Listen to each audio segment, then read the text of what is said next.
ነፃ ነኝ፣ ሉዓላዊ ነኝ፣ ክብር ያለኝ ሀገር ነኝ ማለት አይችልም። ጥገኛ ነው። ለማኝ ጥገኛ ነው። እኛ ለማኝ ኢትዮጵያውያን ሰምታችሁኛል። እኛ ለማኝ ኢትዮጵያውያን ልመና በቃን እስካላልን ድረስ ጥገኞች ነን። በርግጥ ጠቅላይ ሚኒስትሩ በየመንደሩ ጦርነትን ከፍተው ተፈናቃይና እርዳታ ጠባቂ ያደረጉትን ይህንን ማህበረሰብ ከሞቀ ጎጆው ተሳዶ ለልመና የተዳረገን ህዝብ ከዚህ በፊትም ይህንን ህዝብ መምራት እኮ ጉንዳንን እንደ መምራት ነው እያሉ ለማኝ በሚልም እየገለጹ ሲያቀርቡት ነው የሚታወሰው። አሁን ባለው ሁኔታ ኢትዮጵያን መምራት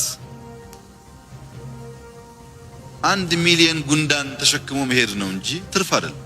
ልመና ሱስ የሆነበት ግለሰብና ማህበረሰብ መበልጸግ አይችልም። ደሃ ሆኖ ዝም ብሎ መጨቃጨቅ አይቻልም። እስከዛስ ወሐጁል በይት መን ኢስጠጣዐ ኢለይሂ ሰቢላ ነው ነገርዩ። ከሌለ ተጣጥፎ መቀመጥ ነው ማለት ዶላር በተለያዩ ጊዜያት ልመና ሉዓላዊነትን እንደሚያሳጣ ክብርንም እንደሚገፍ ሲገልጹ የሚሰሙት የብልጽግናው ፕሬዝዳንት ወደ ስልጣን በመጡ ሰሞን ግን የእሳቸው ዋነኛ መለያ ለማኝነት እንደሆነ ተናግረው እንደነበርም የሚዘነጋ አይሆንም። አንዳንዶች የመናገር ጸጋ አላቸው፣ አንዳንዶች እግር ኳስ የመጫወት ጸጋ አላቸው። እኔ ደግሞ በተፈጥሮ የመለመን ጸጋ አለኝ። ልመና በጣም የሚሳካልኝ ሰው ነኝ፣ እድሜዬም በሙሉ ማለት ነው። ለምኜ ብዙ አላጣም። የሆነው ሆኖ ዛሬ ለማኝ ክብር የለውም ያሉት ጠቅላይ ሚኒስትር አብይ አህመድ በቅርቡ ገጠመን ያሉትን የእርዳታ ጠባቂነትን ችግር ሲያስታውሱ ደግሞ የአሜሪካ ኢራንን ጦርነት ጠቅሰው ነው። አሁን በዚህ ጦርነት ወቅት ጋዝና ነዳጅ ስለሌለን ታውከን ነበር ያሉት የብልጽግናው ፕሬዝዳንት ይህ ጦርነት ከመጀመሩ በፊት ግን እነዚህ ሀገራት ወደ ጦርነት ከገቡ እኛ ተጠቃሚዎች ነው የምንሆነው በሚልም ይታወቃሉ። ይህ በእንዲህ እንዳለ አብይ ኢትዮጵያውያንን ለማይባሉ ተመሳሳይ ወቅት በፓርላማው ይኸው ህዝብ ወደ 100 ቢሊዮን የሚጠጋ ብር በባለስልጣናትና በአጋሮቻቸው ተዘርፏል የሚል ሪፖርት ቀርቧል። የምጣኔ ሀብት ባለሙያው ደግሞ ሀገርና ዜጎች በሙሰኞችና ተባባሪዎቻቸው ላይ ፍትህን ይጠይቃሉ ሲሉ ገልጿል። ሪፖርተር ጋዜጣ በትናንት እትሙ ይዞት የወጣው 98 ቢሊዮን ብር በብልጽግናው መንግስት ባለስልጣናትና በአርቲስቶች በኩል ስለመዘረፉ የሚገልጸው ዘገባ መነጋገሪያ ሆኗል። እንዲህ ያለ መንግስት ውንብድና በፓርላማ ውስጥ በሚቀርብባት ኢትዮጵያም መሪዎቿ ደግሞ እንዲህ ሲናገሩ ይታወቃሉ። የኢትዮጵያ መንግስት 100% ከፈለጋችሁ 1 ሚሊዮን% እርግጠኛ ሆኜ የማወራው መንግስታዊ ሌብነት አያካሂድም። ውሸት ነው። የፈለገ ዓለም ተቋም የፈለገ ዓለም ሳይንቲስት መርምሮ መንግስታዊ ሌብነት 1 ብር ሊያገኝብን አይችልም። ሰሞነኛው በፓርላማ የቀረበው ሪፖርት ደግሞ በመንግስት ከፍተኛ ባለስልጣናትና ታዋቂ አርቲስቶች በኩል ወደ 100 ቢሊዮን የሚጠጋ ገንዘብ በ9 ወራት ውስጥ ብቻ ተዘርፏል ይላል። የአፍሪካ ልማት ባንክ ሪፖርት እንደሚያሳየው ደግሞ በየአመቱ እስከ 30 በመቶ የሚሆነው ለመንግስት ገቢ የሚደረግ ገቢም ከህዝቡ እየተዘረፈ ነው። የሆነው ሆኖ ራሱ ብልጽግና ያመነውና በፓርላማው ያቀረበው የሙስናው የ9 ወራት ሪፖርቱ ላይ በሀገር ኢኮኖሚ ላይ ከፍተኛ ሙስና የፈጸሙ ከፍተኛ ባለስልጣናት ታዋቂነታቸውን ተጠቅመው ህብረተሰቡን የዘረፉ አርቲስቶች 78 ቢሊዮን ብርና 134 ሚሊዮን ዶላር ወይንም በወቅታዊ ህጋዊ የባንክ ምንዛሬም ከ98 ቢሊዮን ብር በላይ ህብረተሰቡን መዝረፋቸውን በኦዲት ምርመራ መረጋገጡን ይገልጻል። የደመላሽ ገብረ ሚካኤል መስሪያ ቤት ባለስልጣኖቻችን የሚዘርፉት በቢሊዮኖች ነው ሲል፣ አለቃቸው ደግሞ ከዚህ ህዝብ 1 ብር አንዘርፍም ይላሉ።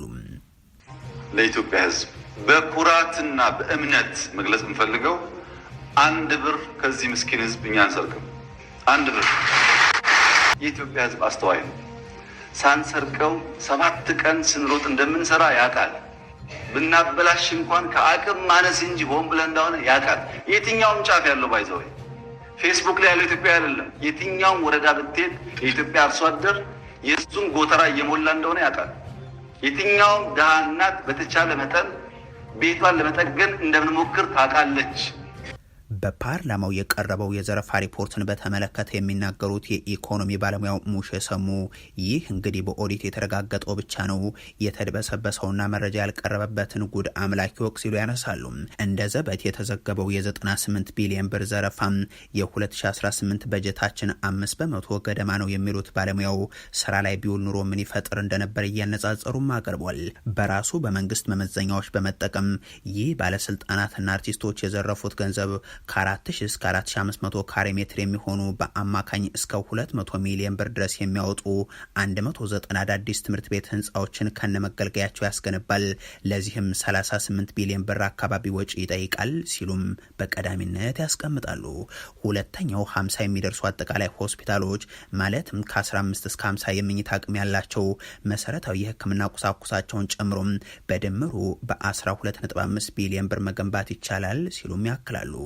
አስከትለውን በምርትና ግብይት አይነታቸው ቢለያዩም ከ400 በላይ የሚሆኑ ፋብሪካዎች በማሳያነት በመቶዎች የሚቆጠሩ ትናንሽ የልብስ ፋብሪካዎችና ጥቂት ትላልቅ የቴክኖሎጂ ኢንዱስትሪዎች ወይም 3 ኢንዱስትሪ ፓርኮች በ15 ቢሊዮን ብር ገደማ በድምሩ በ45 ቢሊዮን ብር መገንባት እንደሚቻልም ያብራራሉ።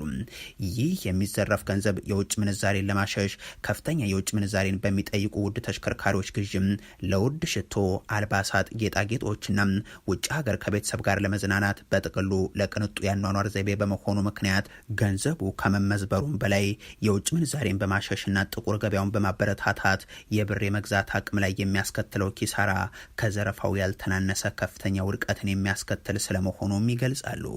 ባለሙያው ይህ ሀብት የሚዘረፈው ደግሞም በአሰቃቂ ሁኔታ የዕለት ጉርሳቸውን ለማሸነፍ ከሚታገሉ ዜጎች ኪስ በቀጥታ ወይንም በተዘዋዋሪ መንገድ በግብር በመዋጮ ወዘተም መሆኑ ነው ብለው ዜጎች ፍትህ ይላሉ በማለት አስረድቷል። በአማራ ክልል የምርጫ ስምሪት ላይ በነበሩ የመንግስት ኃይሎች ላይ ጥቃት አደረሰን ሲሉ የፋኖ ኃይሎች ገለጹ። ምክትል ጠቅላይ ሚኒስትሩ አቶ ተመስገን ጥሩነህ ደግሞ ባህር ዳር ላይ መወድሰ አብይ ሲያቀርቡ መዋላቸው ተነግሯል። በክልሉ ብልጽግና ወታደር አሰማርቶም እንደሚያከናውነው የሚገልጸው የምርጫ ድግሱን የትኛውንም ኃይል አያስቆመኝም ሲል ይገልጻል። የትኛውንም አይነት ሁሉ አማራጮችን ተጠቅሞ የጽንፈኛ ቡድኑ ግጭት ለመፍጠር ቢሞክርም ምርጫ እናካሂዳለን፣ አይቀርም። ምርጫ ለማካሄድ የሚያስችል አቅምም ብቃትም አለን፣ ዝግጅትም አለን።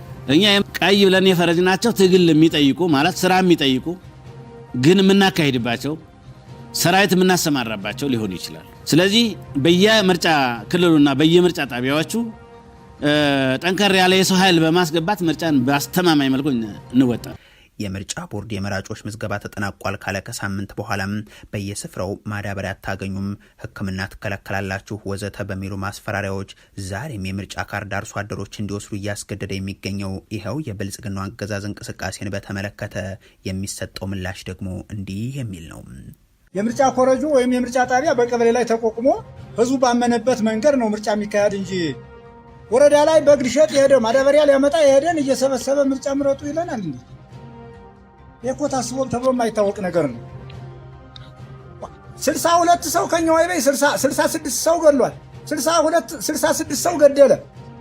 24 ሰው ቁስለኛ አለ። ከ66ቱ ሰው አንዷ ሴት ነው የገደለ። አንዷን ሴት በጥይት ማለት ነው። እኔ ሞቶ ሳይሆን እሱ በድሮንና በመከላከያ ሰራዊቱ ያስገደለው ማለት ነው። ቤታችን ተኝተን ሳናድር እንዴት አድርገን ምርጫ ምን መጀመሪያ ቤታችን ለምን አነ ዛሬ ክምራችን በዳሪ አይደል ያለ በሞርተር አይደል እያቃጠለ ያለ ክምራችን። የሆኖ የፋኖ ኃይሎች አሁንም የምርጫ ስምሪት ላይ ነበሩ ያሏቸውን የመንግስት ኃይሎች ላይ ጥቃት ማድረሳቸውን ይፋ አድርጓል።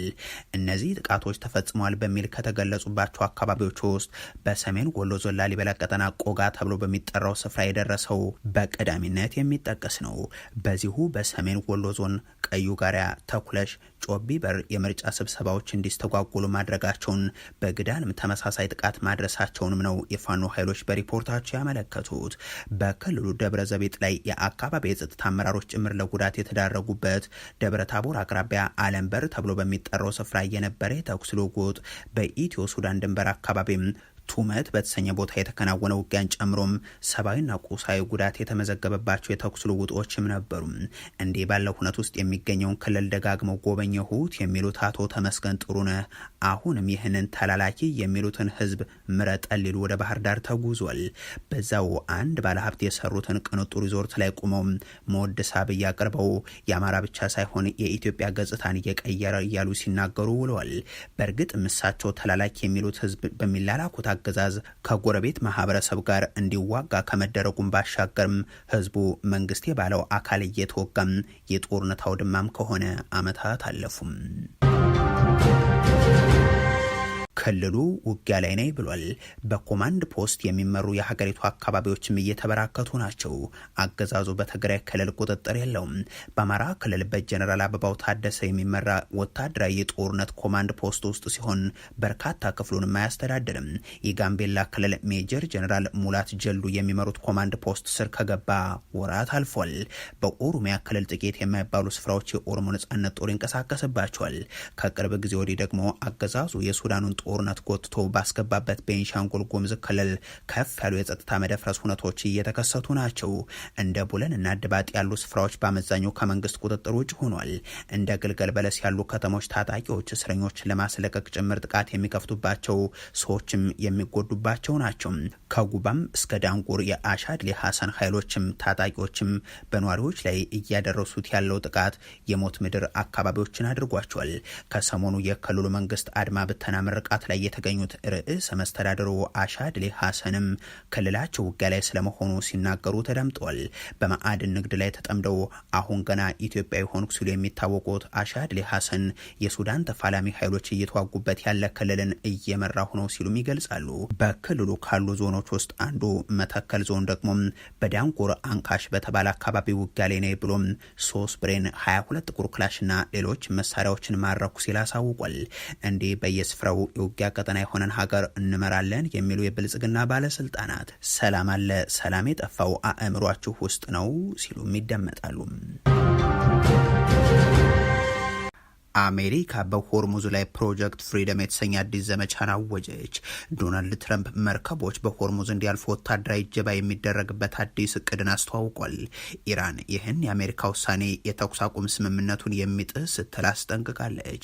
ጦርነቱ ከቆመ በኋላም በየዕለቱ አዳዲስ ሁነቶችን እያስተናገደ የቀጠለው የአሜሪካና ኢራን ፍጥጫም ከዶናልድ ትራምፕ በኩል አዲስ አዋጅ የተላለፈበት ሆኗል። የአሜሪካው ፕሬዚደንት ፕሮጀክት ፍሪደም የነጻነት ፕሮጀክት የተሰኘ እቅድ ይፋ አድርገዋል። ዛሬ ጀመረል የተባለው ይህ እቅድ በሆርሙዝ የባህር ሰርጥ ውስጥ ተዘግቶባቸው የቆዩ ገለልተኛ የሆኑ ሀገራት መርከቦችን አሜሪካ በታጀበ ሁኔታ እንዲሻገሩ ለማድረግ ያለመ ነው ተብሏል። ትራምፕ ይህንን የማደርገው ሰብአዊነትን ለማሳየት ነው ሲሉ ገልጸውታል። ነገር ግን በማንኛውም መንገድ በዚህ ሂደት ላይ ጣልቃ ገብነት ከተፈጠረም ያ ጣልቃ ገብነት በሚያሳዝን ሁኔታ በኃይል ምላሽ ያገኛል ሲሉ አስጠንቅቀዋል። ገለልተኛ ሀገራት ሆርሙዝ የገደበባቸው መርከቦቻቸው እንዲያልፉ ጠይቀውናል ያሉት ትራምፕ ለመካከለኛው ምስራቅና ለአሜሪካ ጥቅም ሲባል እነዚህም መርከቦች ከታገዱበት የባህር መስመር በሰላም እንመራቸዋለን ብለዋል። ብዙዎቹ መርከቦች ምግብና ሌሎች አስፈላጊ ቁሳቁሶች እያለቁባቸው ይገኛል በማለትም አክሏል። ኢራን ይህንን የአሜሪካን ፕሮጀክት ወዲያውኑ ውድቅ ማድረጓን የዘገበው ደግሞ አልጀዚራ ነው።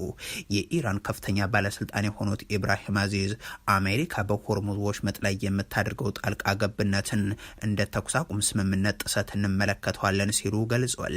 እንደ ዓለም አቀፉ የማሪታይም ተቋም መረጃ ከሆነ ከአሜሪካ እስራኤል ኢራን ጦርነት መጀመር ወዲህም እስከ 20 ሺህ የሚሆኑ የባህር ላይ ሰራተኞች በ2000 አካባቢ መርከቦች ላይ በሆርሙዝ የባህር ወሽመጥ መዘጋት ሳቢያ ታግተው ይገኛሉ። ከነዚህ ውስጥ የኢትዮጵያ ጊቤ መርከብና 26 ሰራተኞቿ ይገኙበታል። ጦርነቱ ከተጀመረ አንስቶ ወደ 20 የሚደርሱ ጥቃቶች በመርከቦች ላይ መፈጸማቸውን መረጃዎች ያሳያሉ። አሁን ኢራን ከጀምሩ እንደተቃወመችው የአሜሪካን አዲስ ፕሮጀክት ለማስቆም ትጥራለች ወይንስ ፈቃዷን ታሳያለች የሚለው ደግሞ ተጠባቂ ሆኗል። በሌላ በኩል በሆርሙዝ ባህር ወሽመጥ አቅራቢያ በሚጓዝ አንድ የጭነት መርከብ ላይ በርካታ ትናንሽ ጀልባዎች ጥቃት መፈጸሙን የብሪታንያ የባህር ላይ ንግድ ክትትል ማዕከል ይፋ አድርጓል። ይህ ጥቃት የኢራን ጦርነት ከተቀሰቀሰ ወዲህም በባህር ሰርጡ ዙሪያ ከተፈጸሙ ጥቃቶች አንዱ ሆኗል። ጥቃቱ የደረሰው ከባህር ሰርጡ በስተምስራቅ በኢራኗ ሲርክ የባህር ዳርቻ ሲሆን ማንነቱ ያልታወቀው መርከብ ሰራተኞች በሙሉ በሰላም መትረፋቸው ግን ታውቋል። ለጥቃቱ እስካሁን ኃላፊነት የወሰደ አካል የለም። አሜሪካ አስቀድማ በባህር ወሽመጥ በኩል ለማለፍ ለኢራን ተጨማሪ ክፍያ የሚከፍሉ የመርከብ ድርጅቶች ላይ ማዕቀብ እንደሚጣልባቸው አስጠንቅቃለች።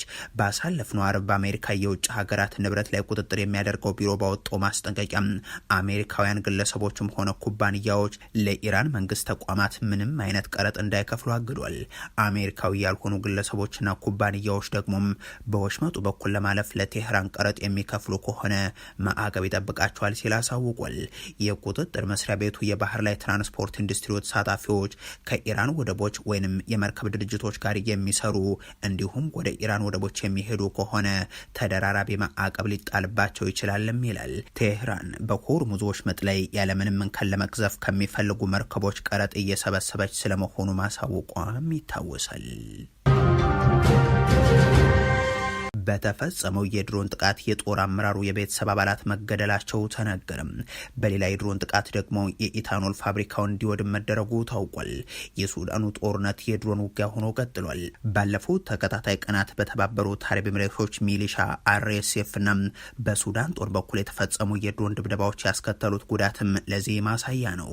ትናንት በሀገሪቱ ዋይት ናይል ግዛት በአቡዳቢና አዲስ አበባ መንግስታት በሚደገፈው RSF በተፈጸመ የድሮን ጥቃት በከነና ስኳር ፋብሪካ ስር በሚገኘው የኢታኖል ፋብሪካ በተለይም በነዳጅ ማጠራቀሚያው ላይ ከፍተኛ ውድመት ማጋጠሙ ታውቋል። AFP ደግሞ በሌላ የድሮን ጥቃት የጦር አመራሩ 9 ቤተሰቦች ተገደሉ ሲል ዘግቧል። ይህ ጥቃት የተፈጸመው ባሳለፍነው ቅዳሜ ምሽት ነው። በማዕከላዊ ሱዳን አልጀዚራ ግዛት ካዋድ ማዳኒ ከተማ በ40 ኪሎ ሜትር ርቀት ላይ በሚገኘው አልካሃሊ መንደር ውስጥ በተፈጸመ በዚህ ጥቃት በርካታ መኖሪያ ቤቶችም ወድመዋል። ከነዚህ መካከል የሱዳን ሽልድ ፎርስ ዋና አዛዥ የሆኑት አቡ አቃል ካልካል ቤተሰቦች መኖሪያ ቤት እንደሚገኝበት ያሳወቀው ዘገባው ይህም ያዛዡን 9 ቤተሰቦችን ህይወት መቅጠፉን አስረድቷል። ህይወታቸው ካለፉት ውስጥ ያዛዡ 2 ወንድሞችና ሌሎች የቤተሰብ አባላት የሆኑ 6 ልጆች እንደሚገኙበትም አክሏል። ካይካል ከዚህ ቀደም የአልጀዚራ ግዛት የፈጥኖ ደራሽ ኃይሉ መሪ በመሆን የሰሩ ቢሆንም ከ2 ዓመት ገደማ ወዲህ ግን ወደ ሱዳን ጦር አዛዥ ጀነራል አብዱል ፈታህ አልብሩሃን ኃይላቸውን ይዘው መቀላቀላቸው ይታወቃል። ይህንን ጥቃት ፈጥኖ ደራሽ ኃይሉ እንደፈጸመው ዘገባው ጨምሮ አሳውቋል። በሌላ በኩል ይኸው የተባበሩት አረብ ኤሚሬቶች ታጣቂ ኃይል የሚባልለት የሱዳን ፈጥኖ ደራሽ ኃይል በመዲናዋ ካርቱም በፈጸመው ጥቃት 5 ንጹሃን ዜጎች መገደላቸውን የሰብአዊ መብት ተሟጋች ቡድኖች ገልጿል። የፈጥኖ ደራሽ ኃይሉ ጥቃቱን ባሳለፍነው ቅዳሜ የፈጸመው ሲሆን በኦምዱርማን ደቡባዊ ክፍል በሚገኝ አንድ የሲቪሊያን ተሽከርካሪ ላይ የደረሰ ነው ተብሏል። ጥቃቱ ከነጭ አባይ ግዛት ወደ ካርቱም ሲጓዝ የነበረ የሲቪል ተሽከርካሪ ላይ ያነጣጠረ ነበር ያለው የፈረንሳይ የዜና አገልግሎት በተሽከርካሪ ውስጥ የነበሩ 5ቱም ሰዎች ወዲያውኑ ለህልፈተ ህይወት መዳረጋቸውን አንስቷል። ይህ በRSF የተፈጸመው ጥቃት በዚህ ሳምንት ብቻ በካርቱም ውስጥ የደረሰው ሁለተኛው የድሮን ጥቃት ነው ተብሏል። ባለፈው ማክሰኞም ከካርቱም በስተደቡብ 40 ኪሎ ሜትር ርቀት ላይ በሚገኝ አንድ ሆስፒታል ላይ ተመሳሳይ ጥቃት መፈጸሙ ይታወሳል። ምንም እንኳን ባለፉት ጥቂት ወራት በዋና ከተማ ካርቱም መጠነኛ መረጋጋት ታይቶም 1 ሚሊዮን አካባቢ የሚሆኑ ተፈናቃዮች ወደ ቤታቸው መመለስ የጀመሩ ቢሆንም ከቅርብ ቀናት ወዲህ እየታዩ ያሉ ተደጋጋሚ የድሮን ጥቃቶች ግን ነዋሪዎችን ለዳግም ስጋት ዳርጓቸዋል። ለዛሬ ያሉን መረጃዎች ይህንን ይመስሉ ነበር። አበቃን። ቸር ያሰማን።